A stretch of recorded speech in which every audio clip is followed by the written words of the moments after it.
Hey everybody, I thought I'd try something a little different today and do a vlog instead of a blog. If you're not a fan and would rather just read stuff that I write instead of watching me, I won't be insulted, just give me some feedback and I won't do it again. I'm just thinking today about how all of this is affecting us in our lives in so many different areas, and of course it's affecting us here at church. And I'm wondering, like you are, when are we going to be able to meet again? I think it bothers us so much that we're not meeting together as a large group because we're so connected to place.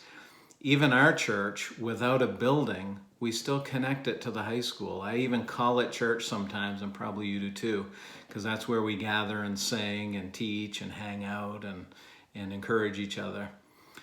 So what do we do now? I mean, that we can't do it. How are we going to maintain those connections?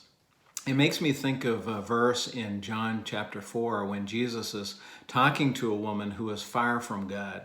She has a lot of questions, and one of her questions is, where do I go to worship? She says, my people say that I should go to Mount Gerizim to worship. Your people, the Jews, say that we need to go to Jerusalem. What's the answer to this question?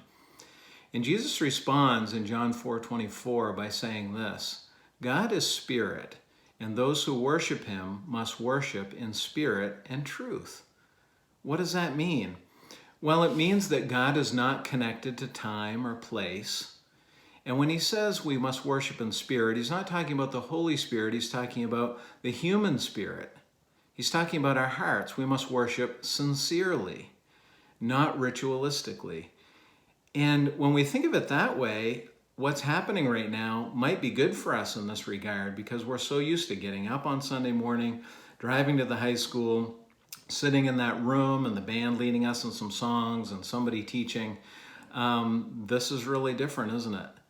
And Jesus says, if you worship sincerely from your heart and in truth, that is according to what the Word says about who God is, that he is a loving, gracious, eternal, almighty, holy God, then you're worshiping.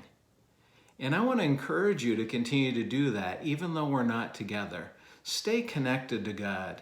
Stay connected to us.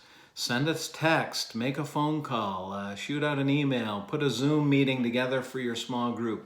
Whatever it takes, but remember that if you're worshiping sincerely and in accordance with who we know God is from his word, you're worshiping.